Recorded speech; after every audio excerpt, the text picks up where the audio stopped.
Okay, R. Steiger, a reading in progress. And I do like to watch this. For some reason, I love coming here. So I'm coming here. I'm in the progress of a reading, and I'm going to play it. If you choose to stay, enjoy it. Hope you're having a great weekend. That has been recorded by modern man. I present to you a few selections from the KOLBRIN Bible, talking about the destroyer, how the destroyer arrives, the crossing, and the prophecy and the warning. Woe to those who face it. Chapter 3, the destroyed great skull, the prophecy. Men forget the days of the destroyer. Only the wise know where it went, and that it will return in its appointed hour. It raged across the heavens in the days of wrath, and this was its likeness. It was as a billowing cloud of smoke, enwrapped in a ruddy glow, not distinguishable in joint or limb. Its mouth was an abyss from which flame, smoke, and hot cinders came. When ages, certain laws operated upon the stars in the heavens. Their ways changed. There is movement and restlessness. There are no longer constant, and a great light appears readily in the skies. When blood drops upon the earth, the destroyer will appear, and mountains will open up and belch forth fire and ashes. Trees will be destroyed and all living things engulfed. Waters will be swallowed up by the land, and seas will boil. The heavens will burn brightly and redly. There will be a copper hue over the face of the land, followed by a day of darkness. A new moon will appear and break up and fall. The people will scatter in madness. They will hear the trumpet and the battle cry of the destroyer, and will seek refuge in the dens in the earth. Terror will eat away their hearts, and their courage will flow from them like water from a broken pitcher. They will be eaten up in the flames of wrath and consumed by the breath of the destroyer. Thus, in the days of heavenly wrath, which have gone, and thus it will be in the days of doom, when it comes again. The times of its coming, going, are known unto the wise. These are the signs and times which shall precede the destroyer's return. 110 generations shall pass into the west, and nations will rise and fall. Men will fly in the air as birds, and swim in the seas as fishes. Men will talk peace with one another. Hypocrisy and deceit shall have their day. Whoa. You know, that alone right there. And it gets, well, let's just continue. Women will be as men, and men as women. Passion will be a plaything of man. A nation of soothsayers shall rise and fall, and their tongue shall be speech learned. A nation of lawgivers shall rule the earth and pass away into nothingness. One worship will pass into the four quarters of the earth, talking peace and bringing war. A nation of the seas will be greater than any other, but will be as an rotten apple at the core, and will not endure. A nation of traitors will destroy men with wonders, and it shall have its day. Then shall the high struggle, the north with the south, the east with the west, and light with darkness. Men shall be divided by their races, and their children will be born as strangers among them. Brothers shall strive with brothers, husband with wife. Fathers will no longer instruct their sons, and their sons will be wayward. Women will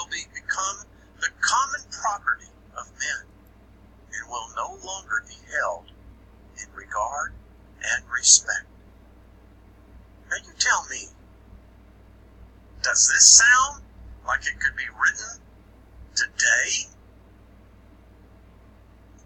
Now listen to this part. Then men will feel at ease in their hearts. They will seek, they know not what, and uncertainty and doubt will trouble them. They will possess great riches, but be poor in spirit. Then will the heavens tremble and the earth move.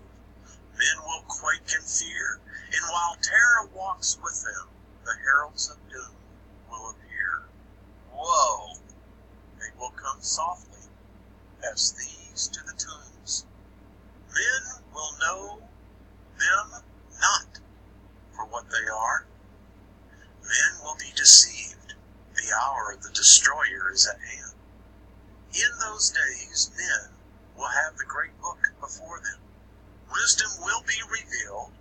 The few will be gathered for the stand. It is the hour of trial. The dauntless ones will survive. The stout-hearted will not go down to destruction. The great God of all ages, alike to all, who sets the trials of man, be merciful to our children in the days of doom. Man must suffer to be great, but hasten not his progress unduly. In the great winnowing, be not too harsh on the lesser ones among men. Even the son of a thief has become your scribe. I'm telling you, read this, it's as if it could be written for today. Chapter 4, Destroyer. I continue. O sentinels of the universe, who watch for the destroyer, how long will your coming vigil last? O mortal men, who wait without understanding, where will you hide yourselves in the dread days of doom, when the heavens shall be torn apart and the skies rent in twain? In the days when children will turn gray-headed, this is the thing which will be seen. This is the terror your eyes will behold. This is the form of destruction that will smash upon you. There will be the great body of fire, the glowing head with many mouths and eyes ever changing. Terrible teeth will be seen in formless mouths, and a filled dark belly will glow redly from fires inside. Even the most stouted man will tremble, and his bowels will be loosened. For this is not a thing understandable to men. It will be a vast sky-spanning form in earth, burning with many hues within wide open mouths. These will descend to sweep across the face of the land, engulfing all in the yawning jaws.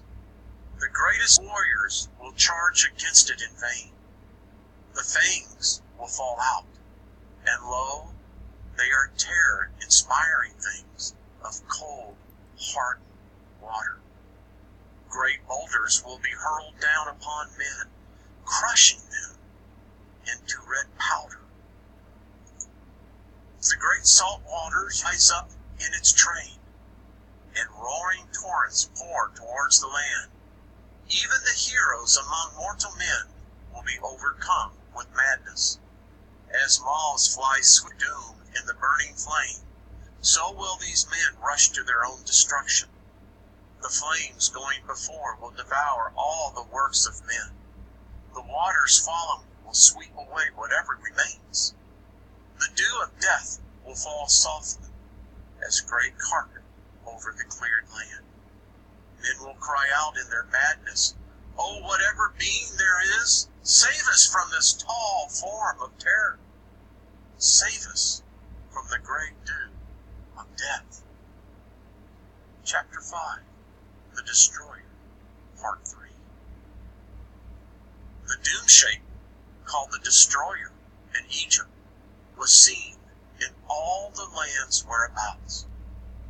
In color it was bright and fiery, in appearance changing and unstoppable. It twisted about itself like water bubbling into a pool from an underground supply. And all men agree it was the most fearsome sight.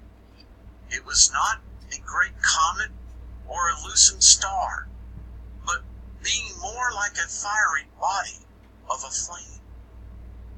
Its movements on high were slow. Below it swirled in the manner of smoke, and it remained close to the sun, whose face it hid. There was a bloody redness about it, which changed as it passed along its course. It caused death and destruction in its rising and setting. It swept the earth with gray cinder rain and caused many plagues, hunger, and other evils. It bit the skin of men and beasts until they became molded with sores. The earth was troubled and shook. The hills and mountains moved and rocked. Smoke filled heavens, bowed over earth, and a great howl came to the ears of men, borne to them upon the wings of the wind. It was the cry of the dark Lord, the master of dread. Thick clouds of fiery smoke passed before him, and there was an awful hail of hot stones and coals of fire.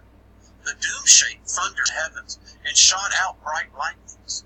Channels of waters were turned back unto themselves when the land tilted, and great trees were tossed about and snapped like twigs. Then a voice like 10,000 trumpets was heard over the wilderness, and before its burning breath the flames parted. The whole of the land moved, and mountains melted. The sky itself roared like 10,000 lions in agony, and bright arrows of blood sped back and forth across its face. Earth swelled up like bread upon the hearth. This was the aspect of the doom shape called the Destroyer, when it appeared in the days long gone by in olden times. It is thus described in the old records. Few of them remain. It is said that when it appears in the heavens above, earth splits open from the heat like a nut roasted before a fire. Then flames shoot up through the surface and leap about like fiery fins upon black blood. The moisture inside the land is all dried up.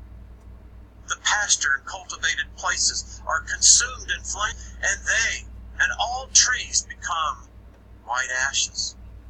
The doom shape is like a circling ball of flame, which scatters small, fiery offspring in its train. It covers about a fifth part of the sky and sends withering snake-like fingers down to earth. Before it, the sky appears frightened, and it breaks up and scatters away. Midday is no brighter than night. It spawns a host of terrible things. These are things said of the Destroyer in the old records. Read them with a solemn heart, knowing that the doom shape has its appointed time and will return. It would be foolish to let them go unheeded. Now men say such things are not destined for our days.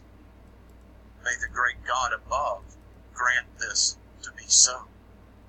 But come, the day surely will, and in accordance with his nature, man will be unprepared. Chapter 6. I hope you guys liked it. I find it very interesting, and as I do this video. So, this place is amazing. I brought it to share, and I hope you enjoyed it. Much to learn, much to see. God bless you. From the loving Heavenly Father, not from the Father of this world. And I'll talk to you soon. Okay? Bye-bye.